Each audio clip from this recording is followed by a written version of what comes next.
ಪ್ರೀತಿಯ ಆಸರೆ ಟಿವಿ ವೀಕ್ಷಕರೆಲ್ಲರಿಗೂ ನಿಮ್ಮ ಪ್ರಶ್ನೆ ನಮ್ಮ ಉತ್ತರ ಈ ಕಾರ್ಯಕ್ರಮಕ್ಕೆ ನಿಮ್ಮನ್ನು ಆತ್ಮೀಯವಾಗಿ ಸ್ವಾಗತಿಸ್ತೇವೆ. ಪ್ರಿಯ ವೀಕ್ಷಕರೇ, ದೇವರ ವಾಕ್ಯ ಹೇಳ್ತದೆ, ನನ್ನ ಜನರು ಜ್ಞಾನಹೀನರಾಗಿ ಅಳಿದು ಹೋಗ್ತಾ ಇದ್ದಾರೆ ಎಂಬುದಾಗಿ. ಜ್ಞಾನಹೀನತೆಯಿಂದ ವಾಕ್ಯದ ಒಂದು ಕೊರತೆ, ವಾಕ್ಯದ ಒಂದು ತಿಳುವಳಿಕೆ ಇಲ್ಲದೆ ಜನರು ಅಥವಾ ದೇವ ಜನರು ನಾಶನ ಮಾರ್ಗದಲ್ಲಿಯೋ ತಪ್ಪಾದ ಮಾರ್ಗದಲ್ಲಿ ಹೋಗ್ತಾ ಇದ್ದಾರೆ. ಆದರೆ ಇವತ್ತು ಈ ಒಂದು ಕಾರ್ಯಕ್ರಮದ ಮೂಲಕವಾಗಿ ನಿಮ್ಮನ್ನು ಸಂಧಿಸಿ ನಿಮ್ಮಲ್ಲಿರುವಂಥ ಅಥವಾ ವೈಯಕ್ತಿಕವಾದಂಥ ವಿಷಯದಲ್ಲಿರುವಂಥ ಅನೇಕ ದೇವಜನನ ಪ್ರಶ್ನೆಗಳಿಗೆ ಉತ್ತರ ಕಂಡುಹಿಡಿಯುವಂಥ ಒಂದು ಪ್ರಯತ್ನವನ್ನು ಈ ಕಾರ್ಯಕ್ರಮದ ಮೂಲಕವಾಗಿ ನಾವು ಮಾಡ್ತಾ ಇದ್ದೇವೆ. ಅದನ್ನು ನೀವು ಅನೇಕರು ನೋಡ್ತಾ ಇದ್ದೀರಾ, ಅನೇಕರು ಆಶೀರ್ವಾದ ಹೊಂದಿದ್ದೀರಾ. ನಿಮ್ಮ ವೈಯಕ್ತಿಕವಾದಂಥ ಅನೇಕ ವಾಕ್ಯದ ಒಂದು ಪ್ರಶ್ನೆಗಳು ನಿಮ್ಮಲ್ಲಿ ಇದ್ದಿರಬಹುದು, ಅದಕ್ಕೆ ನೀವು ಅನೇಕ ಉತ್ತರಗಳನ್ನು ಕಂಡಿರಬಹುದು. ಇವತ್ತು ಸಹ ಈ ಒಂದು ಕಾರ್ಯಕ್ರಮದಲ್ಲಿ ವಾಕ್ಯದ ಅಡಿಸ್ಥಾನದ ಮೇಲೆ ಸೇವಕರ ಮೂಲಕವಾಗಿ ನಿಮ್ಮ ಮುಂದೆ ಒಂದು ವಿಷಯದೊಂದಿಗೆ ನಾವು ಬಂದಿರ್ತೇವೆ. ಈ ವಿಷಯಕ್ಕೆ ನಾವು ಉತ್ತರ ಕಂಡುಹಿಡಿಯುವುದಕ್ಕಾಗಿ ಉಡುಪಿಯಲ್ಲಿ ಸೇವೆ ಮಾಡುತ್ತಿರುವಂಥ ಕರ್ನಾಟಕದ ಪ್ರಸಿದ್ಧ ದೇವ ಸೇವಕರಾಗಿರುವಂಥ ಉಡುಪಿಯ ಫುಲ್ ಗಾಸ್ಪೆಲ್ ಅಸೋಸಿಯೇಷನ್ನ ಪ್ರೆಸಿಡೆಂಟ್ ಆಗಿ ಕೂಡ ಒಂದು ಸೇವೆ ಮಾಡುತ್ತಿರುವಂಥ ಹಿರಿಯ ಸೇವಕರಾಗಿರುವಂಥ ಪಾಸ್ಟರ್ ಜೋಸೆಫ್ ಜಮಖಂಡಿ ಅವರು ನಮ್ಮ ಮಧ್ಯದಲ್ಲಿದ್ದಾರೆ. ಅವರನ್ನ ಈ ಕಾರ್ಯಕ್ರಮಕ್ಕೆ ನಾವು ಆತ್ಮೀಯವಾಗಿ ಸ್ವಾಗತಿಸೋಣ. Pastor, praise the Lord. Praise the Lord. ನೀವು ಬಂದಿರುವಂಥದ್ದು ಬಹಳ ಸಂತೋಷವಾಗ್ತದೆ ಪಾಸ್ಟರ್. ಥ್ಯಾಂಕ್ ಯು ಪಾಸ್ಟರ್, ಈ ಒಂದು ಕಾರ್ಯಕ್ರಮದಲ್ಲಿ ಅನೇಕ ವೀಕ್ಷಕರ ಅನೇಕ ಪ್ರಶ್ನೆಗಳಿಗೆ ನಾವು ಉತ್ತರ ಕಂಡುಹಿಡಿಯುವಂಥ ಒಂದು ಕಾರ್ಯಕ್ರಮ ಅರ್ಥವಾಗಿರ್ತದೆ. ಹೀಗೆ ನಾವು ನೋಡ್ತೇವೆ, ಮುಖ್ಯವಾಗಿ ಈ ನಾವು ನೋಡುವಾಗ ರಕ್ಷಣೆ, ನಾವು ಸತ್ಯವೇದದಲ್ಲಿ ರಕ್ಷಣೆ ಅಂದರೆ ಏನು, ಸತ್ಯವೇದದಲ್ಲಿ ನಾವು ನೋಡುವಾಗ ಬೈಬಲ್ನಲ್ಲಿ ರಕ್ಷಣೆ ಹೊಂದಬೇಕೆಂಬಂಥ ಪದೇ ಪದೇ ಒಂದು ಒತ್ತಾಯವಾಗಿ ಅಥವಾ ಒತ್ತಾಯಪೂರ್ವಕವಾಗಿ ಬರೆದಿರುವುದನ್ನು ನಾವು ನೋಡ್ತೇವೆ. ಮತ್ತು ನಾವು ಸಭೆಗಳಲ್ಲಿ ಸಹ ನಾವು ನೋಡುವಾಗ ನೀನು ರಕ್ಷಣೆ ಹೊಂದಬೇಕು, ಸಭಾಪಾಲಕರು ಹೇಳುವಂಥ ಅಥವಾ ನಾಯಕರುಗಳು ನೀನು ರಕ್ಷಣೆ ಹೊಂದಬೇಕು. ಅಷ್ಟೇ, ಇದೊಂದು ಒಂದು ಕಾಮನ್ ಆಗಿ ಕೇಳುವಂಥ ಒಂದು ಪದವಾಗಿರ್ತದೆ. ಆದರೆ ಅನೇಕ ವೀಕ್ಷಕರಿಗೆ ಅಥವಾ ಅನೇಕ ಜನರಿಗೆ ಅದರ ಅರ್ಥ ಏನು, ರಕ್ಷಣೆ ಅಂದರೆ ಏನು, ಅದರ ಬಗ್ಗೆ ಏನು ಸರಿಯಾದ ತಿಳುವಳಿಕೆ ಇಲ್ಲ. ಅಷ್ಟೇ, ಈ ಒಂದು ಕಾರ್ಯಕ್ರಮದ ಮೂಲಕವಾಗಿ ನೀವು ನಮ್ಮ ವೀಕ್ಷಕರಿಗೆ ಹೇಳ್ಬೋದಾ ರಕ್ಷಣೆ ಅಂದರೆ ಏನು ಎಂಬುದಾಗಿ? ಖಂಡಿತವಾಗಿ. ಮೊಟ್ಟ ಮೊದಲನೇದಾಗಿ ಈ ರಕ್ಷಣೆ ಎಂಬ ಈ ಶಬ್ದದ ಅರ್ಥ ಫಸ್ಟ್ ನಾವು ತಿಳ್ಕೊಳ್ಳೋಣ. ರಕ್ಷಣೆ ಎಂಬ ಶಬ್ದ ನಾವು ಜನರಲ್ ಆಗಿ ಅದಕ್ಕೆ ಬೇರೆ ಬೇರೆ ಅರ್ಥಗಳುಂಟು. ಆದರೆ ಬೈಬಲಲ್ಲಿ ರಕ್ಷಣೆ ಎಂಬ ಶಬ್ದ ನಾವು ಅನೇಕ ಸಾರಿ ಓದ್ತೇವೆ. ಈ ರಕ್ಷಣೆ ಎಂಬುದಾಗಿ ಹೇಳುವಂಥ ಈ ಶಬ್ದಕ್ಕೆ ಬೈಬಲಿನ ಅರ್ಥ ಏನಂತಂದರೆ ಮನುಷ್ಯನು ಪಾಪದಿಂದ ಬಿಡುಗಡೆ ಹೊಂದುವುದು. ಪಾಪದಿಂದ ಮನುಷ್ಯನು ಬಿಡುಗಡೆ ಹೊಂದಿಕೊಳ್ಳುವಂಥ ಅನುಭವಕ್ಕೆ ರಕ್ಷಣೆ ಎಂಬುದಾಗಿ ಹೇಳ್ತಾರೆ. ನಾವು ಅಪೊಸ್ತಲರ ಕೃತ್ಯಗಳು 16ನೇ ಅಧ್ಯಾಯದ 31ನೇ ವಚನದಲ್ಲಿ ಪೌಲ ಸೀಲರು ಸೆರೆಮನೆಯಲ್ಲಿದ್ದಾಗ ಆ ಸೆರೆಮನೆ ಅಧಿಕಾರಿ ಪೌಲನ ಸೀಲರಿಗೆ ಪ್ರಶ್ನೆ ಮಾಡ್ತಾನೆ, ನಾನು ರಕ್ಷಣೆ ಹೊಂದಬೇಕಾದರೆ ಏನು ಮಾಡಬೇಕು? ಏನು ಮಾಡಬೇಕೆಂಬುದಾಗಿ ಅವನು ಪ್ರಶ್ನೆ ಮಾಡ್ತಾನೆ. ಅಂದರೆ ಅವನೊಬ್ಬ ಜೈಲಿನ ಅಧಿಕಾರಿ ಆಗಿದ್ದರೂ ಸಹ ಅವನ ಅಂತರಾಳದಲ್ಲಿ ಒಂದು ಸತ್ಯ ಗೊತ್ತಿದೆ, ಏನಂತಂದರೆ ನನಗೆ ಪಾಪದಿಂದ ಬಿಡುಗಡೆ ಬೇಕು ಎಂಬುದಾಗಿ. ಅಂದರೆ ರಕ್ಷಣೆ ಹೊಂದಬೇಕಾದ್ರೆ ಏನು ಮಾಡಬೇಕಂದ್ರೆ ಅವನ ಕೇಳುವಿಕೆಯ ನಿಜವಾದ ಅರ್ಥ ಏನಂತಂದರೆ, ನಾನು ಪಾಪದಿಂದ ಬಿಡುಗಡೆ ಆಗಬೇಕಾದ್ರೆ ಏನು ಮಾಡಬೇಕು, ನನ್ನ ಪಾಪದಿಂದ ವಿಮುಕ್ತಿ ಆಗಬೇಕಾದ್ರೆ ಏನು ಮಾಡಬೇಕು ಎಂಬುದು ಅವನ ತಾತ್ಪರ್ಯ. ಇನ್ನೊಂದು ಸಂದರ್ಭದಲ್ಲಿ ಯೇಸು ಸ್ವಾಮಿ ಈ ಲೋಕದಲ್ಲಿದ್ದಾಗ ಒಬ್ಬ ಐಶ್ವರ್ಯವಂತನಾದ ಯವನಸ್ಥನ ಯೇಸುವಿನ ಬಳಿಗೆ ಬರ್ತಾನೆ. ಯೇಸುವಿನ ಬಳಿಗೆ ಬಂದು ಅವನು ಯೇಸುವಿಗೆ ಪ್ರಶ್ನೆ ಮಾಡ್ತಾನೆ, ಸ್ವಾಮಿ, ನಾನು ನಿತ್ಯ ಜೀವಕ್ಕೆ ಬಾಧ್ಯನಾಗಬೇಕಾದ್ರೆ ಏನು ಒಳ್ಳೆಯ ಕೆಲಸ ಮಾಡಬೇಕಂತ ಕೇಳ್ತಾನೆ. ಅವನ ಅರ್ಥವೂ ಇದೇ ಆಗಿತ್ತು, ದೇವರೇ, ನಾನು ಸತ್ತ ನಂತರ ನನಗೆ ನಿತ್ಯ ಜೀವ ಅಂದರೆ ಪರಲೋಕದಲ್ಲಿ ದೇವರೊಂದಿಗೆ ನಿತ್ಯಕ್ಕೆ ಇರಬೇಕಂತ ನನಗೆ ಆಸೆ ಉಂಟು. ಆ ನಿತ್ಯ ಜೀವ ಪಡಿಬೇಕಾದ್ರೆ ಏನು ಮಾಡಬೇಕು ಅಂದರೆ ಅವನ ಮಾತಿನ ಅರ್ಥದಲ್ಲಿ ಇದೇ ದಾಟಿ ಇತ್ತು. ಇನ್ನು ಒಂದು ಸಾರಿ ಯೇಸು ಸ್ವಾಮಿ ಹತ್ರ ಒಂದು ರಾತ್ರಿ ಹೊತ್ತಿನಲ್ಲಿ ಒಬ್ಬ ಧರ್ಮೋಪದೇಶಕನು ಬರ್ತಾನೆ.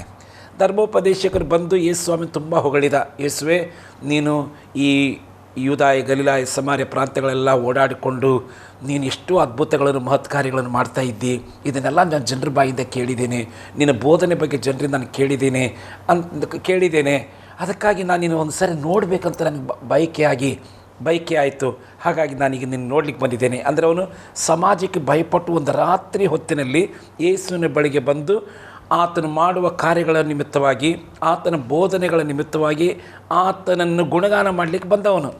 ಆದರೆ ಯೇಸು ಸ್ವಾಮಿ ಅವನು ಗುಣಗಾನದ ಮಾತುಗಳ ಕಡೆಗೆ ಲಕ್ಷ್ಯ ಕೊಡಲಿಲ್ಲ. ಯೇಸು ನೇರವಾಗಿ ಹೇಳ್ತಾನೆ, ನೀನು ಹೊಸದಾಗಿ ಹುಟ್ಟದಿದ್ದರೆ ದೇವರಾಜ್ಯಕ್ಕೆ ಸೇರೋದಿಲ್ಲ. ನೀನು ಹೊಸದಾಗಿ ಹುಟ್ಟದಿದ್ದರೆ ದೇವರಾಜ್ಯವನ್ನು ಕಾಣಲಿಕ್ಕೂ ನಿನಗೆ ಅವಕಾಶ ಇಲ್ಲ ಅಂತ ಹೇಳ್ತಾನೆ. ಹಾಗಾಗಿ ನಾವು ಬೈಬಲಲ್ಲಿ ಈ ರಕ್ಷಣೆ ಎಂಬ ಈ ಶಬ್ದಕ್ಕೆ ಅರ್ಥ ಪಾಪದ ಬಿಡುಗಡೆ. ಅದಕ್ಕೆ ಬೇರೆ ಬೇರೆ ಅರ್ಥ, ಬೇರೆ ಬೇರೆ ರೀತಿಯ ಶಬ್ದಗಳು ಸಹ ಉಪಯೋಗಿಸಲ್ಪಟ್ಟಿದೆ. ಅಂದರೆ ಹೊಸದಾಗಿ ಹುಟ್ಟಬೇಕು, ಪುನರ್ಜನ್ಮ, ದೇವರ ಕಡೆಗೆ ತಿರುಗಿಕೊಳ್ಳುವುದು, ಮಾನಸಾಂತರ ಪಡುವುದು, ಇದೆಲ್ಲ ಆ ರಕ್ಷಣೆ ಎಂಬ ಶಬ್ದಕ್ಕೆ ಇರುವಂಥ ಕನೆಕ್ಷನ್ ವರ್ಡ್ಗಳಿವೆಲ್ಲ. ಹಾಗಾಗಿ ಬೈಬಲ್ ಹೇಳುವಂಥ ರಕ್ಷಣೆ ಅಂತಂದರೆ ಅಬ್ಸಲ್ಯೂಟ್ಲಿ ಅದು ಮನುಷ್ಯನು ಪಾಪದಿಂದ ಬಿಡುಗಡೆ ಹೊಂದಿಕೊಳ್ಳುವಂಥ ಅನುಭವವನ್ನು ಸೂಚಿಸ್ತದೆ. ಖಂಡಿತ ಪಾಸ್ಟರ್. ವೀಕ್ಷಕರೇ, ಪಾಸ್ಟರ್ ಹೇಳುವಂಥ ಒಂದು ವಾಕ್ಯದ ಅಡಿಸ್ಥಾನದಲ್ಲಿ ಹೇಳುವಂಥದ್ದು ರಕ್ಷಣೆ, ಸತ್ಯವೇದ ಹೇಳುವಂಥದ್ದು ರಕ್ಷಣೆ ಎಂಬುದಾಗಿ ಹೇಳುವುದಾದರೆ ಒಬ್ಬ ಪಾಪಿಯಾದ ವ್ಯಕ್ತಿ ಪಾಪದಿಂದ ಬಿಡುಗಡೆ ಹೊಂದುವಂಥ ಅನುಭವಕ್ಕೆ ರಕ್ಷಣೆ ಎಂಬುದಾಗಿ ಹೇಳಲ್ಪಡ್ತದೆ.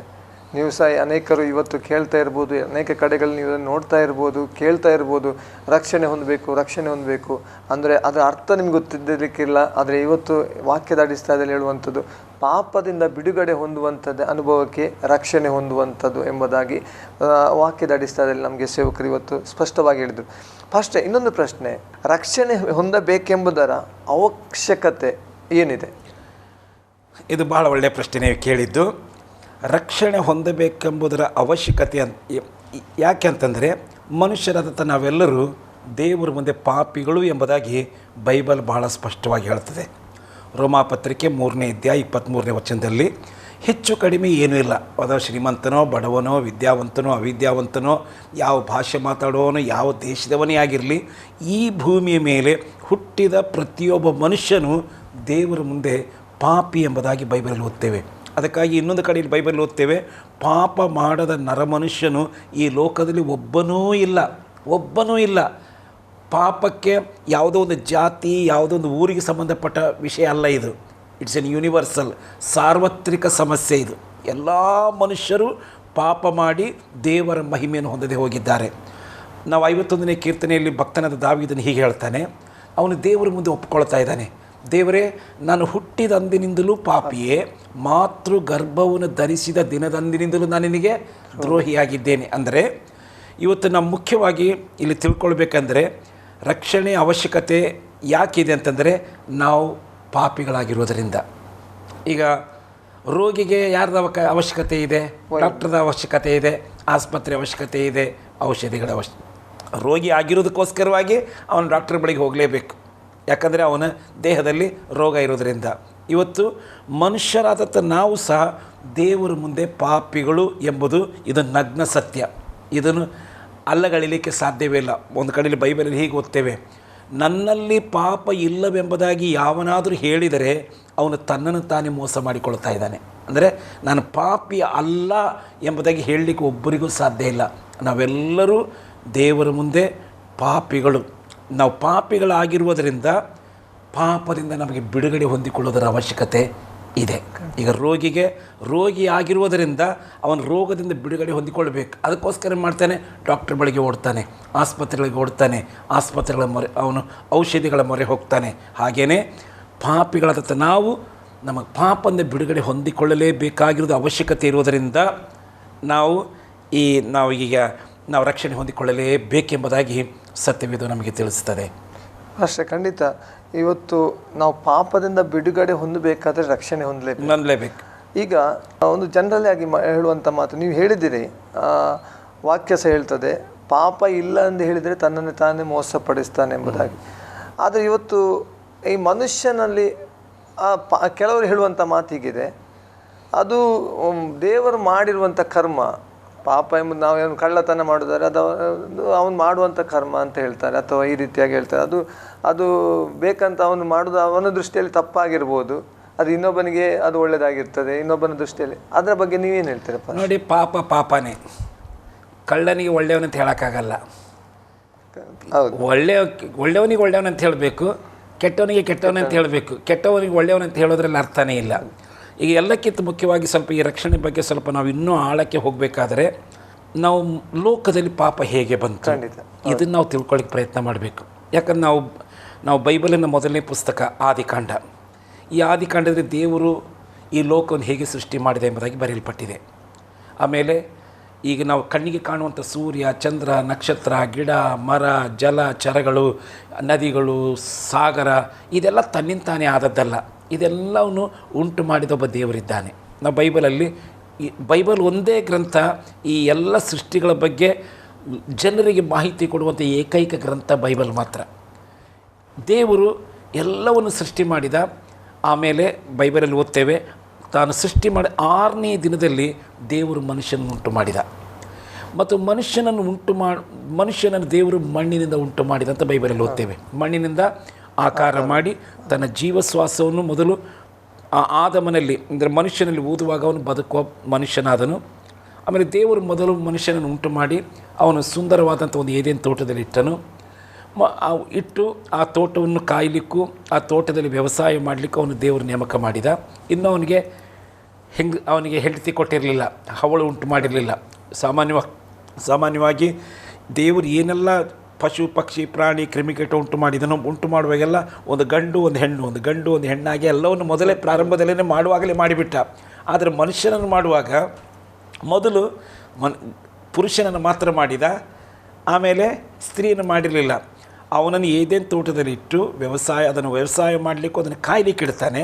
ಆಮೇಲೆ ದೇವರೇ ಹೇಳ್ತಾನೆ, ಮನುಷ್ಯನ ಒಂಟಿಗನಾಗಿರೋದು ಒಳ್ಳೆಯದಲ್ಲ, ಅವನಿಗೆ ಸರಿ ಬೀಳೋ ಸಹಕಾರಿ ಬೇಕು ಎಂಬುದಾಗಿ ಮನುಷ್ಯ ತೀರ್ಮಾನ ಮಾಡಿ ಮನುಷ್ಯನಿಗೆ ಗಾಢ ನಿದ್ರೆ ಉಂಟು ಮಾಡಿ ಅವನ ಪಕ್ಕೆಯ ಒಂದು ಎಲುಬನ್ನು ತೆಗೆದು ಮಾಂಸದಿಂದ ಮುಚ್ಚಿ ಈ ಪಕ್ಕೆ ಎಲುಬನ್ನು ಮತ್ತೊಂದು ಮಣ್ಣಿನ ಮುದ್ದೆಯೊಳಗೆ ಅದನ್ನು ಇಟ್ಟು ಪುನಃ ಒಬ್ಬ ಸ್ತ್ರೀ ಅದಕ್ಕೆ ಜೀವಶ್ವಾಸ ಊದಿ ಒಬ್ಬ ಬದುಕುವ ಸ್ತ್ರೀಯನ್ನಾಗಿ ದೇವರು ಮಾಡ್ತಾನೆ. ಆಮೇಲೆ ದೇವರು ಆಕೆಯನ್ನು ತಂದು ಪುರುಷನ ಮುಂದೆ ತೋರಿಸುವಾಗ ಈಗ ಸರಿ, ಈಕೆಯು ನರನಿಂದ ಉತ್ಪತ್ತಿಯಾದ ಕಾರಣ ನಾರಿ ಅನಿಸಿಕೊಳ್ಳುವುದಾಗಿ ಹೇಳಿ ಅವಳನ್ನು ತನ್ನ ಹೆಂಡತಿಯನ್ನಾಗಿ ಸ್ವೀಕಾರ ಮಾಡ್ತಾನೆ. ಹೀಗೆ ದೇವರು ಮನುಷ್ಯನ ಹೇಗೆ ಸೃಷ್ಟಿ ಮಾಡಿದೆ ಎಂಬುದರ ಬಗ್ಗೆ ಬೈಬಲ್ ನಮಗೆ ಭಾಳ ಸ್ಪಷ್ಟ ಚಿತ್ರ ಕೊಡುತ್ತೆ. ಈಗ ನಾವು ತಿಳ್ಕೊಳ್ಬೇಕಾದ ಇನ್ನೊಂದು ಅಮೂಲ್ಯ ಸತ್ಯ ಏನಂತಂದರೆ, ದೇವರು ಮನುಷ್ಯನನ್ನು ಉಂಟು ಮಾಡುವಾಗ ಪಾಪರಹಿತನನ್ನಾಗಿ ಉಂಟು ಮಾಡಿದ. ಅವನಿಗೆ ಪಾಪದ ಬಗ್ಗೆ ಯಾವ ತಿಳುವಳಿಕೆ ಯಾವ ಜ್ಞಾನವೂ ಅವನಿಗಿರಲಿಲ್ಲ. ಹಾಗಾಗಿ ಅವನು ದೇವರಂತೆಯೇ ಪರಿಶುದ್ಧನಾಗಿದ್ದ. ಅವನೇನಾಗಿದ್ದ? ಪರಿಶುದ್ಧನಾಗಿದ್ದ. ಹಾಗಾಗಿ ನಾವು ಬೈಬಲಲ್ಲಿ ಓದ್ತೇವೆ, ಅವನು ದೇವರು ಪ್ರತಿದಿನ ಸಂಜೆಯ ತಂಗಾಳಿಯಲ್ಲಿ ಏದೇನು ತೋಟಕ್ಕೆ ಬಂದು ಅವರ ಯೋಗಕ್ಷೇಮವನ್ನು ವಿಚಾರಿಸಿ ಅವರೊಂದಿಗೆ ಸ್ವಲ್ಪ ಟೈಮ್ ಪಾಸ್ ಮಾಡಿ ಹೋಗ್ತಾ ಇದ್ದನಂತ ಸಹ ಬೈಬಲಲ್ಲಿ ಓದ್ತೇವೆ. ಹೋಗ್ತಾ ಇದ್ದು. ಆದರೆ ಒಂದು ನಡೆದಂಥ ದುರಂತ ಏನಂತಂದರೆ, ದೇವರು ಇವರಿಬ್ಬರನ್ನು ಸೃಷ್ಟಿ ಮಾಡಿ ಏದೇನು ತೋಟದಲ್ಲಿ ಇಟ್ಟನು. ಆಮೇಲೆ ದೇವರು ಅವರಿಗೆ ಒಂದು ಮಾತು ಹೇಳಿದ್ದ, ಇಷ್ಟು ಸುಂದರವಾದ ಈ ತೋಟದಲ್ಲಿ ನಿಮಗೆ ಯಥೇಚ್ಛವಾಗಿ ತಿನ್ನಲಿಕ್ಕೆ ಬೇಕಾದಷ್ಟು ಹಣ್ಣು ಹಂಪರದ ಮರಗಳನ್ನು ನಾನು ಇಟ್ಟಿದ್ದೇನೆ, ಯಥೇಚ್ಛವಾಗಿ ತಿನ್ನಿರಿ, ಎಂಜಾಯ್ ಮಾಡಿರಿ. ಆದರೆ ಈ ತೋಟದ ಮಧ್ಯದಲ್ಲಿ ಒಂದು ಮರ ಇದೆ, ಈ ಮರದ ಹಣ್ಣನ್ನು ಮಾತ್ರ ನೀವು ತಿನ್ನಲೂಬಾರದು, ಅದನ್ನು ಮುಟ್ಟಲೂಬಾರದು. ನೀವು ಒಂದು ವೇಳೆ ತಿಂದರೆ ನೀವು ಸತ್ತೇ ಹೋಗುವಿರಿ, ಎಂಬುದಾಗಿ ಹೇಳ್ತಾನೆ. ಹೀಗೆ ಹೇಳಿದನು. ಆದರೆ ಸೈತಾನನು ಸರ್ಪದ ವೇಷದಲ್ಲಿ ಆ ತೋಟದೊಳಗೆ ಬರ್ತಾನೆ. ನಾವು ಆದಿಕಾಂಡದ ಈ 3ನೇ ಅಧ್ಯಾಯ ಎಲ್ಲ ಓದುವಾಗ ನಮ್ಗೆ ಇಷ್ಟು ಸ್ಪಷ್ಟ ಉಂಟು. ಸೈತಾನನು ಸರ್ಪದ ವೇಷದಲ್ಲಿ ತೋಟದಲ್ಲಿ ಬಂದು ಯಾವ ಮರದ ಹಣ್ಣನ್ನು ದೇವರು ತಿನ್ನಬಾರದೆಂಬುದಾಗಿ ಇವ್ರಿಗೆ ಹೇಳಿದ್ದನೋ ಅದೇ ಮರದ ಹಣ್ಣಿನ ಮೇಲೆ ಈ ಸೈತಾನನು ಸರ್ಪದ ವೇಷದಲ್ಲಿದ್ದಾನೆ. ಆಮೇಲೆ ಇವರು ಸಹ ಗಂಡ ಹೆಂಡತಿ ಆ ಮರದ ಹತ್ರನೇ ಇದ್ದಾರೆ. ಈ ಸರ್ಪ ಎಲ್ಲಿ ಇತ್ತೋ ಅಲ್ಲೇ ಇದ್ದಾರೆ. ಅಂದರೆ ಮನುಷ್ಯನ ಟೆಂಡೆನ್ಸಿ ಏನಂತಂದರೆ, ಏನು ಮಾಡಬಾರ್ದು ಎಂಬುದಾಗಿ ನಾವು ಹೇಳಿರ್ತೀವೋ ಅದನ್ನು ಮಾಡೋ ವಿಷಯದಲ್ಲಿ ನಮಗೆ ಹೆಚ್ಚು ಇಂಟ್ರೆಸ್ಟ್, ಆಸಕ್ತಿ. ಏನು ದೇವ್ರು ಹಿಂಗೆ ಹೇಳಿದ್ದಾನಲ್ಲ, ಇದೇ ಒಂದು ಮರ ಮತ್ತು ಯಾಕೆ ತಿನ್ನಬಾರ್ದು ಅಂತ ಹೇಳಿದ್ದಾನೆ, ಇದನ್ನು ಯಾಕೆ ಮುಟ್ಟಬಾರ್ದು ಅಂತ ಹೇಳಿದ್ದಾನೆ, ಇದನ್ನು ತಿಂದರೆ ಮಾತ್ರ ಸತ್ತು ಹೋಗ್ತೀನಿ ಅಂತ ಹೇಳಿದ್ದಾನೆ. ಒಂದು ರೀತಿಯಲ್ಲಿ ಕ್ಯೂರಿಯಾಸಿಟಿ ಅವರಿಗೆ. ಹಾಗಾಗಿ ಇವರು ಆ ಮರದ ಹತ್ರನೇ ಇದ್ದಾರೆ. ಸೈತಾನನು ಸರ್ಪದ ವೇಷದಲ್ಲಿ ಬಂದು ಅದೇ ಮರದಲ್ಲಿದ್ದಾನೆ. ಈಗ ಮೊದಲ ಹವಳೊಂದಿಗೆ ಈ ಸರ್ಪ ಮಾತಾಡ್ತಾ ಉಂಟು. ಏನಮ್ಮ, ನೀವು ಯಾವ ಮರದ ಹಣ್ಣನ್ನು ತಿನ್ನಬಾರ್ದು ದೇವರನ್ನ ಹೇಳಿದ್ದಾನೆ? ಇಲ್ಲ, ಎಲ್ಲ ಮರದ ಹಣ್ಣು ತಿನ್ನಲಿಕ್ಕೆ ಹೇಳಿದ್ದಾನೆ, ಈ ಒಂದು ಮರದ ಹಣ್ಣನ್ನು ಮಾತ್ರ ನಾವು ತಿನ್ನಬಾರ್ದು, ನೀವು ತಿಂದರೆ ಸತ್ಯ ಹೋಗ್ತೀರಂತೆ ದೇವರು ಹೇಳಿದ್ದಾನೆ. ಆವಾಗ ಸೈತಾನ ವಂಚಿಸ್ತಾನೆ. ಇಲ್ಲ, ನೀವು ತಿನ್ನಿರಿ, ಹೇಗೂ ನೀವು ಸಾಯಲ್ಲ. ದೇವರು ಹೇಳಿದ್ದ, ನೀವು ಇದನ್ನು ತಿಂದರೆ ನೀವು ಸತ್ಯ ಹೋಗ್ತೀರಿ. ಸೈತಾನ ಹೇಳ್ತಾನೆ, ಹೇಗೂ ನೀನು ಸಾಯಲ್ಲ. ಇವನ ಮಾತಲ್ಲಿ ಅರ್ಧ ಸತ್ಯ ಉಂಟು, ಅರ್ಧ ಸೈತಾನ ಹೇಳಿದ ಮಾತು.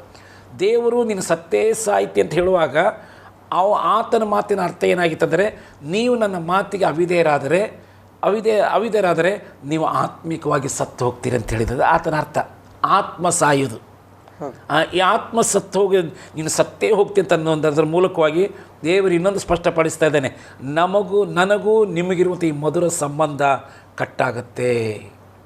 ನನ್ನ ಮಾತಿಗೆ ನೀವು ಅವಿಧೇಯರಾದರೆ ನನ್ನೊಂದಿಗಿನ ಮಧುರ ಸಂಬಂಧ ಏನಾಗುತ್ತೆ, ಅದು ಕಟ್ಟಾಗಿ ಹೋಗುತ್ತೆ. ಇದು ದೇವರು ಅವ್ರಿಗೆ ಹೇಳಿದ್ದು. ಸೈತಾನೇನು ಹೇಳ್ತಾನೆ, ಇಲ್ಲ ನೀವು ತಿನ್ನಿರಿ, ನೀವು ಹೇಗೂ ಸಾಯಲ್ಲ. ಅಂದರೆ ಸೈತಾನನ ಮಾತು ಅವನು ಅರ್ಧ ಸತ್ಯ ಹೇಳ್ತಾ ಇದ್ದಾನೆ. ನೀವು ತಿನ್ನಿರಿ, ನೀವು ಹೇಗೋ ಸಾರಿದ್ರೆ ಅವನು ಶಾರೀರಿಕ ವಿಷಯವಾಗಿ ಮಾತಾಡ್ತಾ ಇದ್ದಾನೆ. ನೀವು ತಿಂದರೆ ನೀವು ಹೆಂಗೂ ಸಾಯಲ್ಲ, ಅಂದರೆ ನೀವು ಬದುಕಿರ್ತೀರಿ.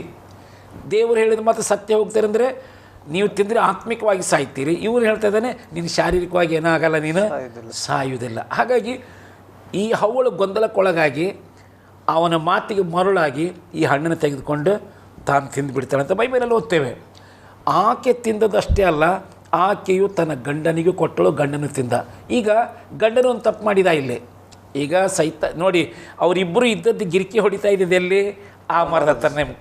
ಆ್ಯಕ್ಚುಲಿ ಅವ್ರು ದೂರ ಇರಬೇಕಿತ್ತು. ಇದು ನಮಗೆ ಸಂಬಂಧಪಟ್ಟ ಮರ ಅಲ್ಲ, ನಾವು ಇದರ ಹತ್ತಿರಕ್ಕೂ ಹೋಗಬಾರ್ದು, ಇದ್ರ ಗೊಡವೆಗೆ ಹೋಗಬಾರ್ದು, ದೂರ ಇರಬೇಕಿತ್ತು. ಆದರೆ ಅದರ ಹತ್ರನೇ ಗಿರಿಕಿ ಹೊಡಿತಾ ಇದ್ದರು. ಕಡೆಗೆ ಅವರು ಆಕೆ ಹಣ್ಣನ್ನು ತಗೊಂಡು ತಿಂತಾಳೆ. ಆಕೆ ತಿನ್ಲಿಕ್ಕೆ ಹೋಗುವಾಗ ಈ ಆದಮನು ಸ್ವಲ್ಪ ಎಚ್ಚೆತ್ತುಕೊಂಡು ಅವಳಿಗೆ ಎಳ್ಕೊಂಡು ಹೋಗಬೇಕಾಗಿತ್ತು. ಬೇಡ ಬಾ, ನಮಗೆ ದೇವರು ಮೊದಲೇ ಹೇಳ್ಬಿಟ್ಟಿದ್ದಾನೆ, ಈ ಹಣ್ಣು ತಿನ್ನಲೂಬಾರ್ದು, ಇದನ್ನು ಮುಟ್ಟಲೂಬಾರ್ದು, ನಾವು ತಿಂದರೆ ಸತ್ತೇ ಹೋಗ್ತೇವೆ ಅಂತ ಹೇಳಿದ್ದಾನೆ.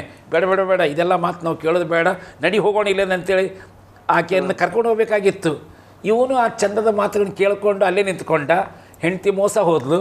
ಕಡೆಗೆ ಅವಳು ತಿನ್ಲಿಕ್ಕೆ ಕೊಡುವಾಗಲೂ ಸಹ, ನೀನು ಹೇಗೋ ತಿಂದುಬಿಟ್ಟು ನೀ ತಿಂದಿದೆ ಅಂತ ನಾನು ತಿನ್ಲಿಕ್ಕೆ ನಾನು ತಿನ್ನಲ್ಲಪ್ಪ, ನಾವು ದೇವ್ರು ಹೇಳಿದ್ದಾನೆ. ಅದು ಸಹ ಮಾಡಲಿಲ್ಲ ಅವನೇನು ಮಾಡಿದ, ಹೆಂಡತಿ ಮೇಲಿನ ಪ್ರೀತಿಯಿಂದ ಏನು ಮಾಡಿದ, ಈ ಹಣ್ಣನ್ನು ತಗೊಂಡು ಅವನು ತಿಂದ. ಯಾವಾಗ ಅವರಿಬ್ಬರು ಆ ಹಣ್ಣು ತೆಗೆದುಕೊಂಡು ತಿಂದರೋ ಆಗ ನಾವು ನೋಡ್ತೇವೆ, ಆಗ ಅವರು ತಾವು ಬೆತ್ತಲೆಯಾಗಿದ್ದೀವಿ ಎಂಬುದಾಗಿ ಅವರಿಗೆ ಅರಿವಾಯ್ತು. ಅಲ್ಲಿಯ ತನಕ ಅವರು ತಾವು ಶರೀರದಲ್ಲಿ ಬೆತ್ತಲೆಯಾಗಿದ್ದೀವಿ ಮತ್ತು ಅರಿವೇ ಇರಲಿಲ್ಲ. ಯಾಕಂದರೆ ಅವರಿಗೆ ಈಗ ನಾವು ತೊಡುವಂಥ ಈ ಬಟ್ಟೆಗಳನ್ನು ತೊಡುವಂಥ ಅವಶ್ಯಕತೆ ಅವ್ರಿಗೆ ಇರಲಿಲ್ಲ. ಯಾಕಂದರೆ ಬೈಬಲಲ್ಲಿ ಓದ್ತೇವೆ, ಮನುಷ್ಯ ಪಾಪ ಮಾಡೋದಕ್ಕೆ ಮುಂಚಿತವಾಗಿ ದೇವರ ಮಹಿಮೆ, ದೇವರ ಬೆಳಕೇ ಅವರಿಗೆ ವಸ್ತ್ರವಾಗಿತ್ತು. ಅದಕ್ಕಾಗಿ ರೋಮಾಪತ್ರಿಕೆ 3:23 ಓದ್ತೇವೆ, ಪಾಪ ಮಾಡಿ ಮನುಷ್ಯ ದೇವರ ಮಹಿಮೆ ಕಳಕೊಂಡ. ದೇವರು ತೊಡಿಸಿದಂಥ ನಮ್ಮ ಶರೀರದ ಕಣ್ಣಿಗೆ ಕಾಣದಂಥ ಒಂದು ವಿಶೇಷವಾದಂಥ ಮಹಿಮೆಯ ವಸ್ತ್ರ, ಆ ದೇವರ ಬೆಳಕು ಅವರ ಮೇಲಿತ್ತು. ಹಾಗಾಗಿ ಆ ವಸ್ತ್ರ ಕಳ್ಕೊಂಡ್ಬಿಟ್ರು. ಅವ್ರು ತಾವು ಬೆತ್ತಲೆಯಾಗಿದ್ದೇವೆ ಎಂಬುದಾಗಿ ಅವರಿಗೆ ಅರಿವುಂಟಾಗಿ ನಾವು ಮುಂದೆ ಓದ್ತೇವೆ. ಇವರು ಮಾಡಿದ ತಪ್ಪಿನಿಂದ ಮೊದಲನೇದಾಗಿ ಅವ್ರು ತಾವು ಬೆತ್ತಲೆಯಾಗಿದ್ದೇವೆ ಎಂಬುದಾಗಿ ಗೊತ್ತಾಯಿತು.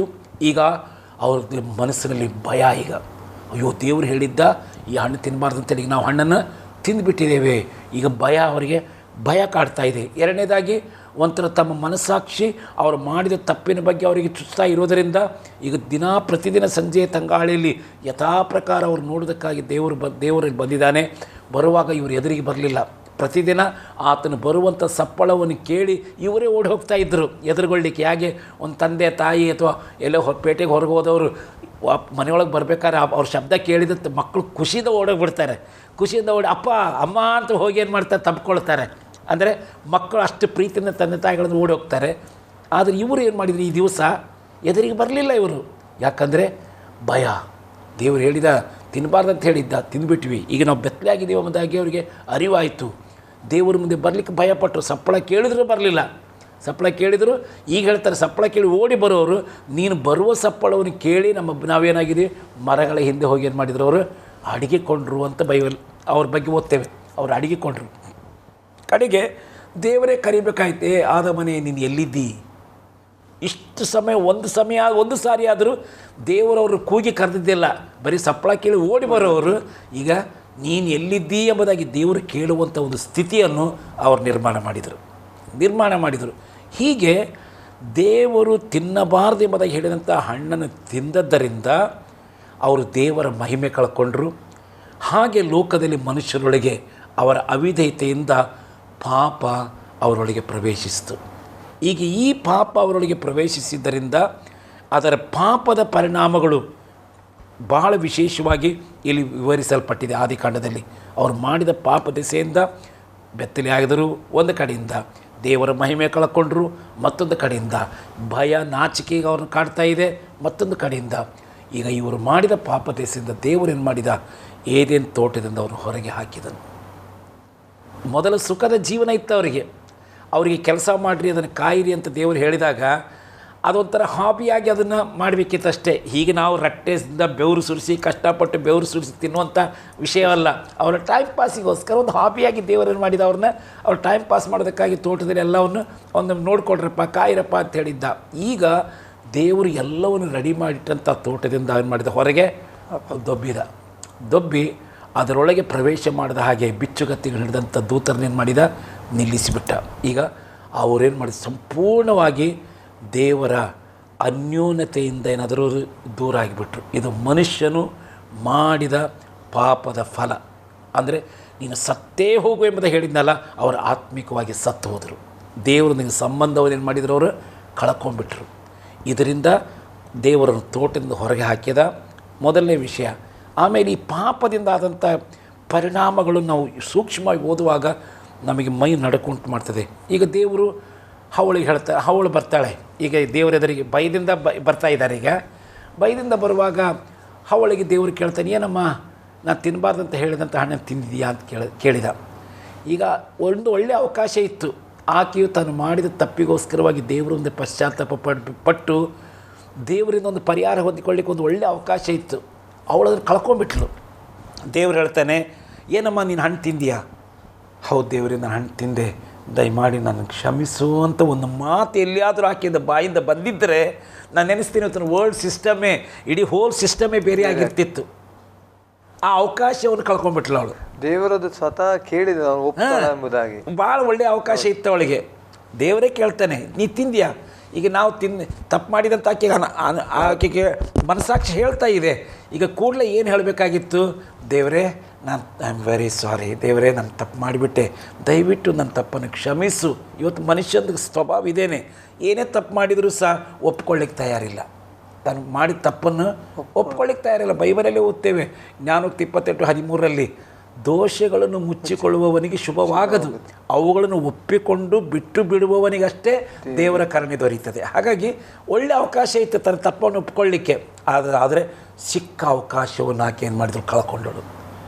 ಆಕೆಯನ್ನು ಹೇಳ್ತಾಳೆ, ಸರ್ಪ ನನ್ನನ್ನು ವಂಚಿಸಿತು, ನಾನು ತಿಂದೆ. ಅಂದರೆ ನಂದೇನು ತಪ್ಪಿಲ್ಲ, ಸರ್ಪ ನನ್ನನ್ನು ವಂಚಿಸಿತು, ನಾನು ತಿಂದೆ. ಅಂದರೆ ತಾನು ಮಾಡಿದ ಪಾಪದ ಮಾಡಿದ ಪಾಪಕ್ಕೆ ಸೈತಾನನ್ನು ಏನು ಮಾಡ್ತಾರಲ್ಲ, ಆಕೆಯು ಹೊಣೆಗಾರನಾಗಿ ಮಾಡ್ತಾ ಇದ್ದಾಳೆ.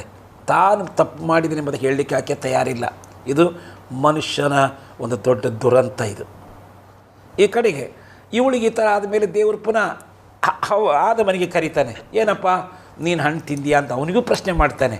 ಅವನಿಗೂ ಒಂದು ಒಳ್ಳೆಯ ಅವಕಾಶ ದೇವರು ಕೊಟ್ಟಿದ್ದ. ತನ್ನ ತಪ್ಪಿಗೆ ಅವನು ನಿಜವಾಗಿ ಪಶ್ಚಾತ್ತಾಪ ಪಡ್ತಾನ, ದುಃಖ ಪಡ್ತಾನ ಅಂತ ದೇವರು ಬಯಸಿದ.